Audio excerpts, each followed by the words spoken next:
సేమా నీ బాలకం చూస్తుంటే నువ్వు కావాలని అల్లరి చేస్తున్నట్టుంది. అల్లరి కాదు బాలు, ఆటలో నీ మూమెంట్ చూసి బ్యాలెన్స్ తప్పి పొగడాలనిపించింది. పొగిడితే పొంగిపోవడానికి నేనేం అల్ప సంతోషిని కాను. Get out from the court.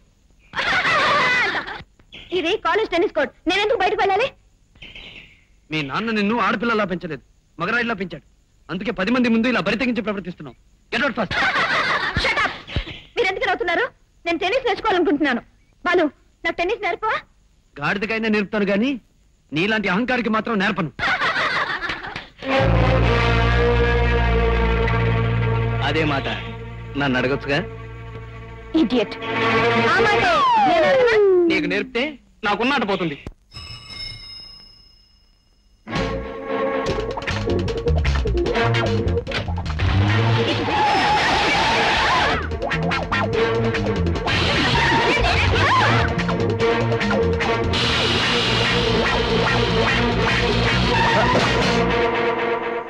కారటంతి నేను తీను. ఎందుకు తీయవు? ఎన్ని అడ్డంకులైనా తొలగించుకుని నేను వెళ్ళగలను. వెళ్ళలేవు.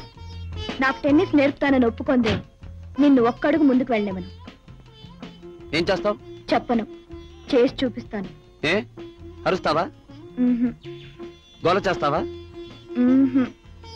హేమా, నువ్వు మర్యాదగా మొదటి రోజుని ఆట మీద గౌరవం తడిగి ఉంటే మన మధ్య ఈ గొడవ ఉండేది కాదు. డబ్బు గలదాన్ని అన్న అహంకారంతో, ఏదైనా సాధించగలనన్న అహంభావంతో నువ్వు ప్రవర్తించబట్టే ఇంతవరకు తెచ్చుకున్నావు.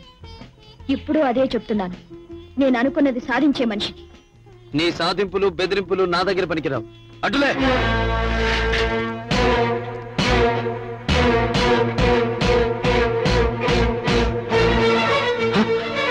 హేమా, ఏమిటిది? నీకేమైనా పిచ్చా? చూడు, నేను అసలు మొండిదాన్ని. అనుకున్నది సాధించే వరకు నిద్రపోను. నేను నీ దగ్గర టెన్నిస్ నేర్చుకుంటానని మా ఫ్రెండ్స్ తో పందెం కాశాను.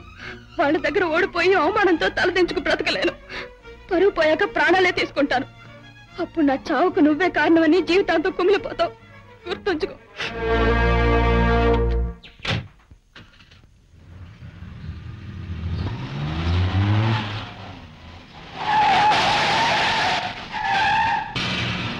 సుఖం శుభం కళ నిజం కౌగిలించుకున్న వేళ ఇక్కడే ఇలాగే ఉండిపోతే ఎంత బాగుంటది, ఎంత బాగుంటది. అమ్మాయి అబ్బాయి ఒకటై వద్దన్న ఒళ్ళంతా వలపై నీ